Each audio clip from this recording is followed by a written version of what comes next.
That's the one thing about our audience. They always want a new guy to break through the glass ceiling. And all you have to do is just be real. Allow me to reintroduce myself. I am the jabroni-beating, pie-eating, trailblazing, eyebrow-raising, talking is done, you're out of your class, no sleep till Brooklyn, The Rock whips your ass. Woo! I wish you and King would quit talking. So, young man, from one champion to another, allow me to bestow on you some veteran advice. Whoa, wait. Veteran advice? Are you kidding me? Let me make something clear here. I may not have been in WWE for as long as you, but I've been doing this for 15 years. In fact, I've been doing this longer than you. The only difference between you and I is that I didn't get a break until now. So you don't get to give me advice ever. You understand me? Fine, then I'll give you a warning. You see, I've been in the ring with Sami Zayn. The kid blew his shoulder in half, and instead of giving up, he fired up, he looked me in the eye and said, "Give me your best shot." I'm looking you in the eye right now. I don't see no fire. I see a scared kid who came out here to try and rattle the cage of John Cena, but now he's crapping his pants because he realized he bit off way more than he could chew. Better watch yourself. You take Sami Zayn lightly. NXT TakeOver this Wednesday live on the WWE Network. He's going to embarrass you and he's going to take that away from you. And if you got a problem with what I'm saying, might I remind you this is Monday Night Raw and the United States Championship Open is still open. Mr. Owens, the rules are simple. You want some? Come get some. Yeah. You know what? I am a prize fighter. I am. But guess what, John? I already have a prize, and it's the NXT Championship. So, when it comes to your little US Open challenge, my answer is no. But trust me, you and I, we are going to fight someday. But it's going to be on my terms, not yours. Yeah. And if you think that you have me all figured out, you're going to realize... Oh! Owens with a cheap shot. And look at this! Oh, the pop-up powerbomb! Owens pop-up powerbomb to Cena! Wow.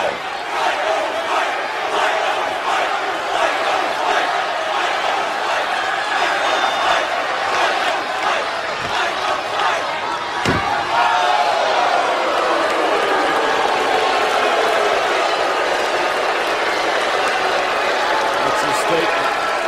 An emphatic, brash, rude, in-your-face statement from the NXT champion Kevin Owens. I love it.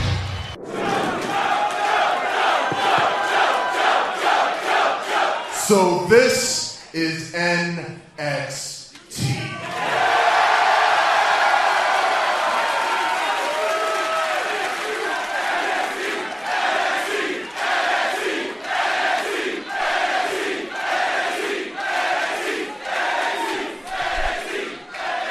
Now you see, I've always made it a point to compete in the hottest promotions in the world, and everywhere I looked and everyone who asked told me one thing: Joe, if you want to do what you want to do, if you want to be with the very best and the most hungry and the most vicious, violent, and excellent pro wrestlers in the world, then you come to NXT.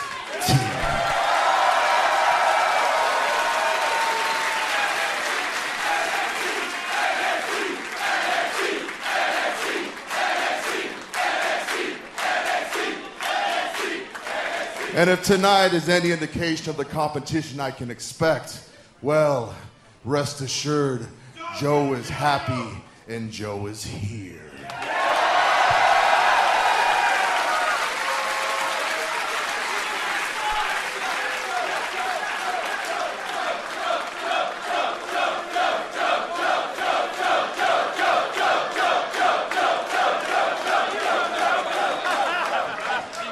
So consider this your warning. I am Samoa Joe. I am pro wrestling, and I am now here in NXT. Welcome to Around the Ring, episode 20 for today, Memorial Day, May 25th, 2015. I am your host, Dave Brown. I hope everyone is having a great day. Memorial Day is often kind of seen as the beginning of summertime, at least summer vacations for kids. And here in the great state of Oklahoma, it is raining like a son of a buck. We've had nothing but constant rain in the last couple of weeks. We've had more rain this month than quite possibly we've ever had. It's record-shattering. We've had flooding. It's crazy. So yeah, that's what's going on here. I hope everyone is doing well.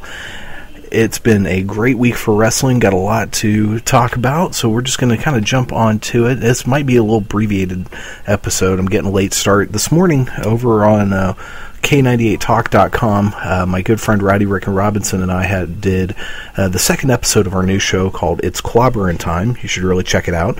And it's a lot of fun. It's a show where, for the most part, we're going to talk about fun stuff. Comics, movies, TV shows, things of that nature. For those of you who don't know, Ricky and I started out K98 Talk months and months, actually almost 3 years ago, doing a show called Finding Common Ground. And that was a show we had been doing for a while, and I was the co-host for a long time, and recently I've had to leave the show because of work. That show's done on Saturday mornings, and I now work on Saturdays. It's co-hosted with a guy named Bryce Robbins, where they talk about politics and whatnot. And he and I miss doing a show together, so we're trying to do one at least once or twice a month. We haven't gotten all the details figured out, but both of us were off work today, so we figured what the heck and gave it a go. So that's why this morning I didn't get a chance to do the show. And this afternoon, it looks like here in a little while, the wife and the kids and I are heading over to the in-laws' house for Memorial Day dinner. So that's going to be a lot of fun. So, but I had some stuff we wanted to talk about, and thought about leaving the episode for tomorrow morning to do. But I didn't want to have to try to talk about 2 weeks worth of Raw, considering how good Raw was last week. And we'll just start on that. So last Monday night, Raw, second week in a row, Raw was actually a really, really good show. The two best things in Raw were Dean Ambrose. The whole time Dean Ambrose was awesome. His match with Bray Wyatt was great. The closing segment where he was taking out the Authority was great. Even the part where he got laid out by Seth Rollins, enjoyed the whole thing.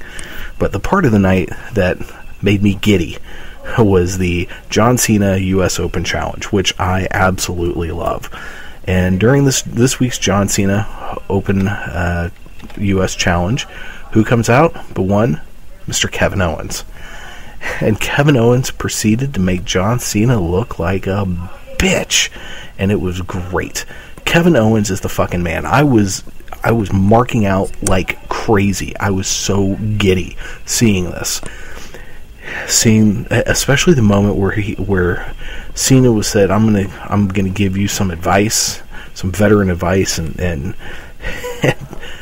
Kevin Owens just put a stop to that real freaking quick, and said, I've been doing this longer than you have, which apparently it's been disputed. They've been doing about the same length, or Cena might have even started a year before, a few months before, but either way, it was just this great point, saying that, hey, I've been doing this in other places, not just here.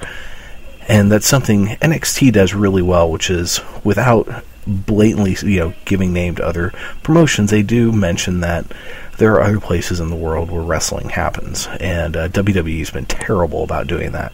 And so it's really nice to see this acknowledgement, and I suspect that Triple H's hands were all over that segment, and Kevin Owens is just phenomenal. And that set the stage perfectly for NXT TakeOver. Now, Kevin Owens pretty much owned Raw. He made Raw amazing. For all the people that just say, oh, he's just a fat guy, he is incredible on the mic. He is an old school heel. He's just incredible. I mean, he's just fucking great. So yeah, coming out of Raw, there were some cool things. We're getting set up for the Elimination Chamber match, which is next Sunday. And so far, we know that Dean Ambrose will challenge for the world title against Seth Rollins. There will be a chamber match for the Intercontinental title that has... Crap, I can't remember everyone, but Wade Barrett's in there, R-Truth, Rusev, Ziggler, Sheamus, and I think one other person. I have a bad feeling Sheamus is going to win, but we'll see what happens there. And then there's going to be a chamber match for the tag team title. It's going to be the New Day against Tyson Kidd and Cesaro, the Ascension, Los Matadores, and the Primetime Players. 5. Is that the right number? Shit. Is there another tag team? Oh, and Lucha Dragons. So that's gonna be a lot of fun. And we're sure to have some other stuff. I mean, they're setting up this feud with Bo Dallas and Adrian Neville, which I'm actually really looking forward to because I love Bo Dallas. I love Adrian Neville, and I think those two can really elevate each other. The only thing with that chamber match is I was saddened and surprised that Luke Harper and Eric Rowan aren't in there. But, you can't have everyone in it. And sadly, they're like the only other tag team not in that match that's in WWE right now. That's how sad the tag team division is. And what else? There's there... So Kevin Owens, John Cena... Yeah, that's pretty much... I mean, that's so far the Elimination Chamber. Also, there's been talk of a three-way Divas match. Naomi versus Paige versus Nikki Bella. That should be pretty interesting. I don't think the whole card's going to be solidified until after tonight, after Raw. So we will talk about that at some other time. Oh, real quick, also, I forgot to mention, the show will not be airing next week. I'll get to that at the end. So setting up for the Elimination Chamber, there's rumors that tonight Kevin Owens will appear on Raw again. If he does, so looking forward to it. That'll be awesome. But as far as shows this week, as good as Raw was, it couldn't touch NXT TakeOver Unstoppable or even Lucha Underground this week. Let's talk about NXT first. So, the NXT TakeOver specials, all the specials they've done have been fantastic. This one was great. It wasn't quite as good as some of the others, but it was still freaking phenomenal and better than most WWE pay-per-views. We opened up with, at the beginning, there was right before the first match, they showed Hideo Itami outside. He was, quote-unquote, attacked by someone, and Kevin Owens happens to be walking by and just shakes his head and says, "That's a shame," which was hilarious. Just, it's the little things that Kevin Owens just does that makes him so good.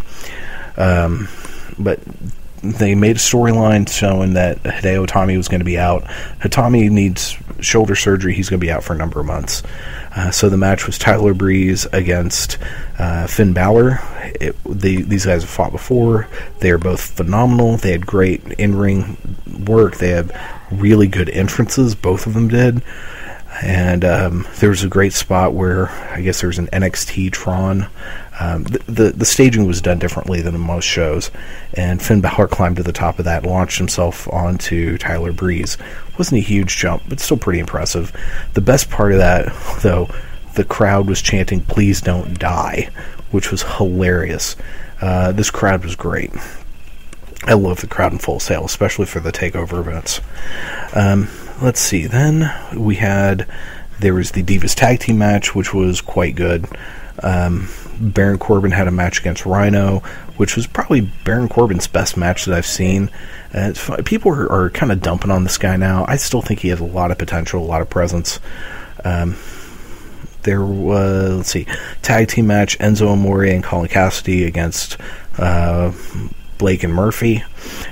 Good match, which included the heel turn of Alexa Bliss, and I think this feud's going to be a lot of fun going forward.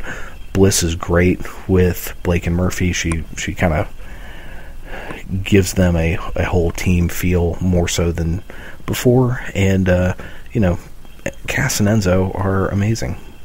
Enough said. Then we really get to what stole the night. Becky Lynch challenging Sasha Banks for the NXT Women's Championship. This was a 5-star match, just phenomenal. Both of them left everything on the line, and Sasha won. She won. She retained her title, and afterwards, Becky Lynch is sitting against the ropes and looks visibly upset, crying. She got a huge standing ovation from the crowd. It was, she's so over, and I'm looking forward to their next match. And then we had the main event, which was Sami Zayn against Kevin Owens. A really good match that kind of just ended with the two were on the outside of the ring.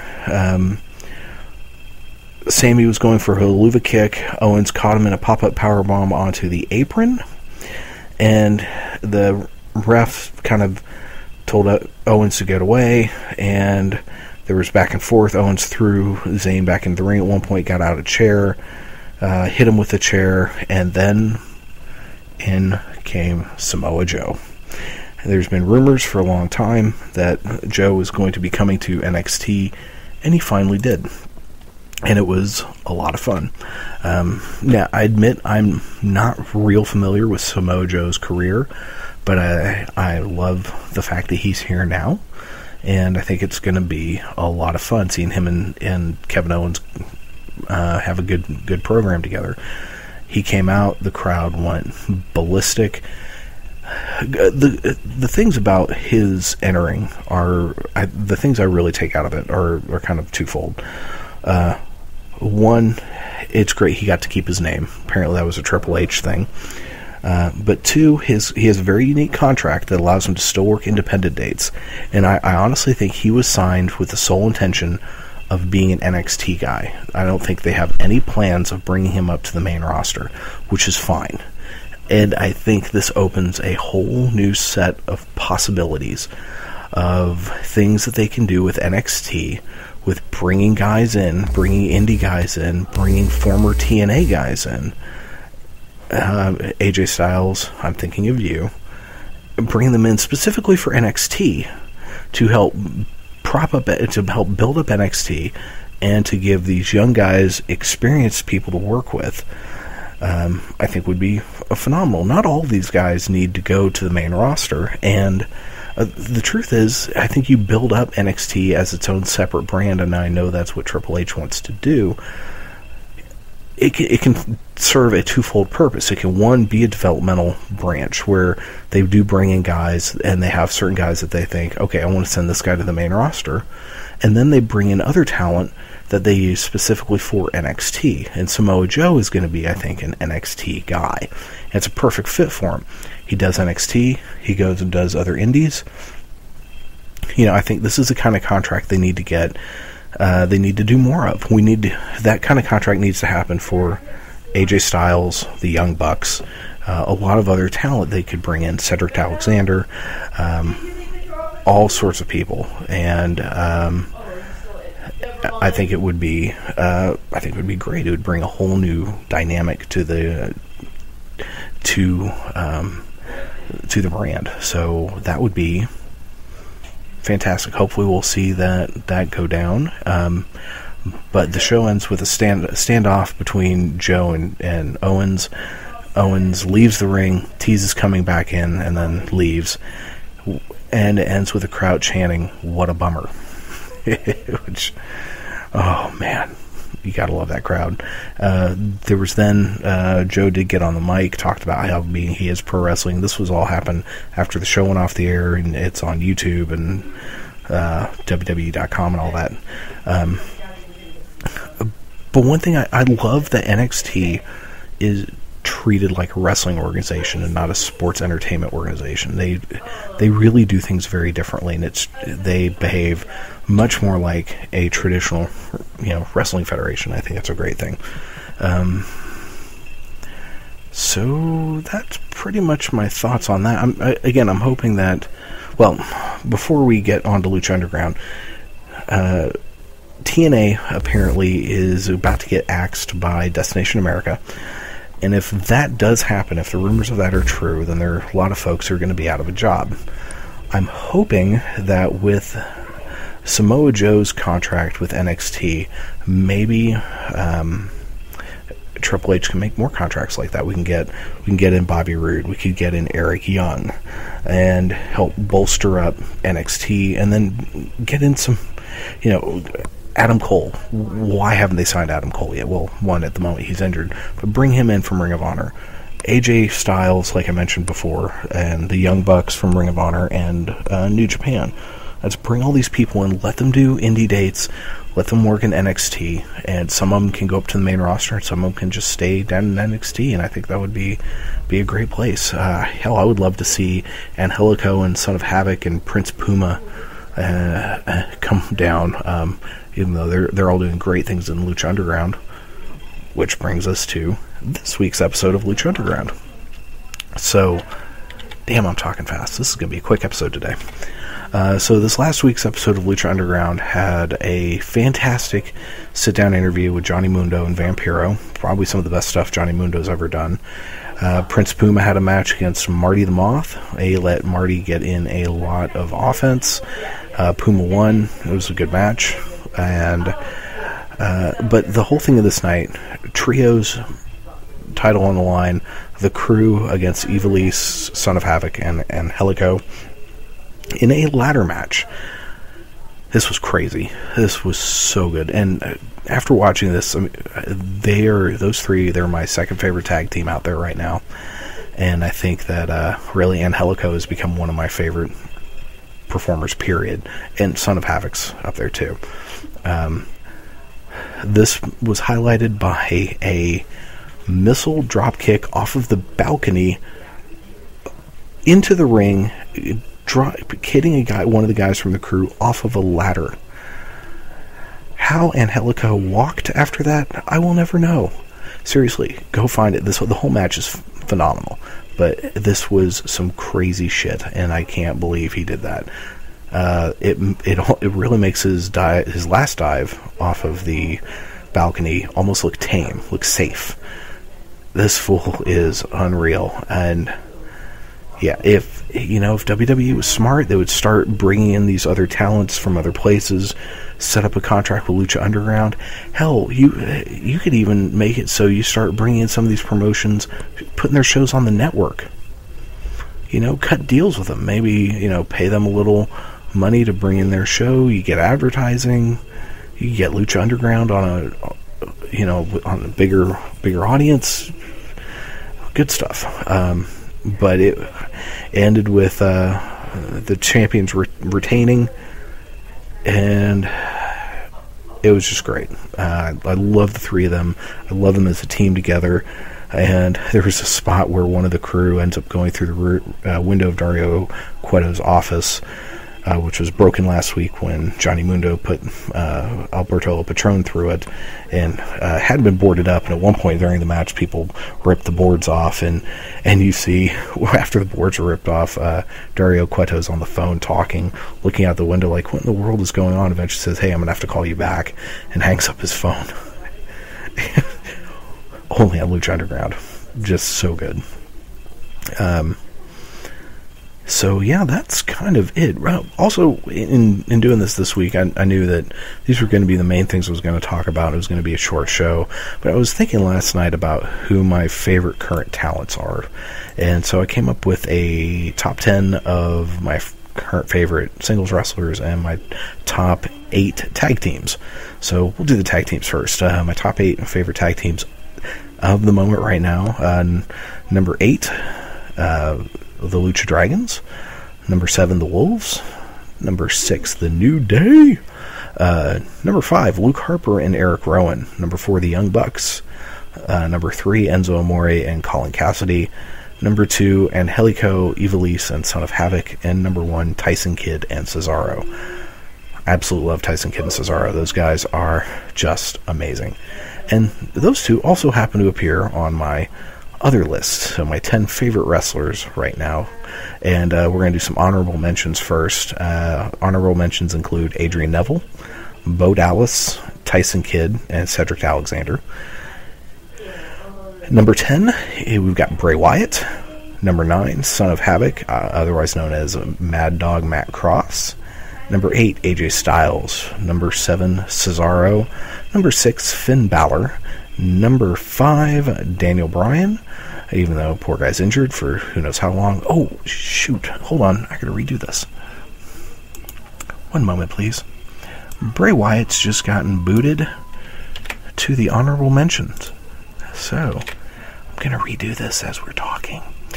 We're gonna go, and Daniel's gonna get a little lower because I forgot somebody.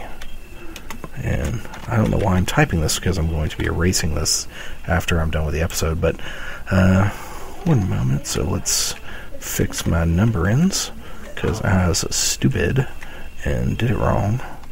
4, 5, 6, 7. Okay, so Bray Wyatt moves to the honorable mentions.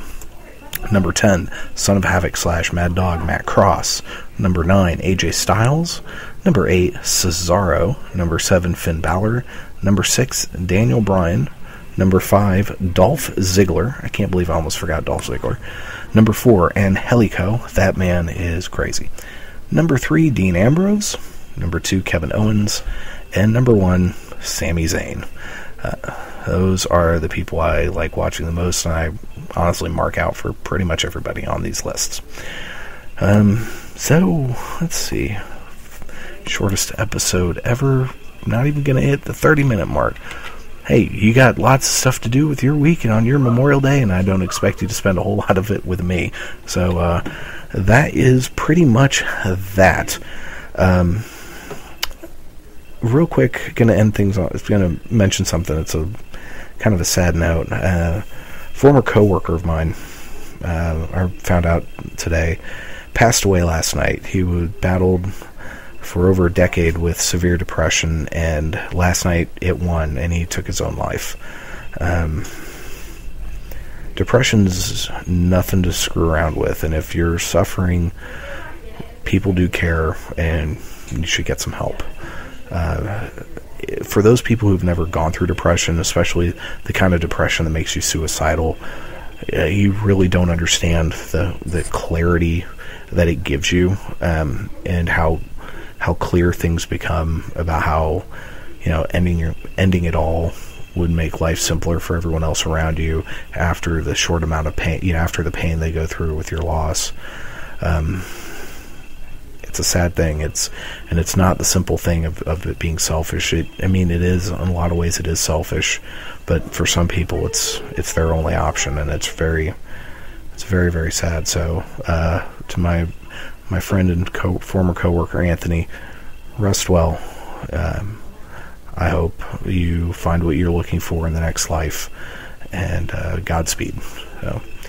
That will do it for this week of Around the Ring. Now, next week, normally I would talk about Elimination Chamber and everything, since it's the big event, but I will be out of town. So, we're not going to have an episode next week. I will be back the week after. So, you guys won't hear back from me until second week of June? The second Monday of June. I don't even know what that date is. But that's when we will be coming back, and don't forget, you can check us out on lots of different places on the interwebs. So you can find us on our homepage, aroundtheringok.wordpress.com. You can listen to us on K98talk.com, thesparkradionetwork.com /aroundtheringok, and on United Podcast Network, which is unitedpodcast.weebly.com. You can like us on Facebook, facebook.com /aroundtheringok. Follow us on Twitter at AroundTheRingOK. Send us an email, AroundTheRingOK@gmail.com. Use the same handle for all that stuff. It just makes it easier on me. Less to, I get in the habit of typing one thing, and that's pretty much that. Well, speaking of that, that's it for this week. Hope you all have a safe one. If you're in the Sooner State, watch out for the floods.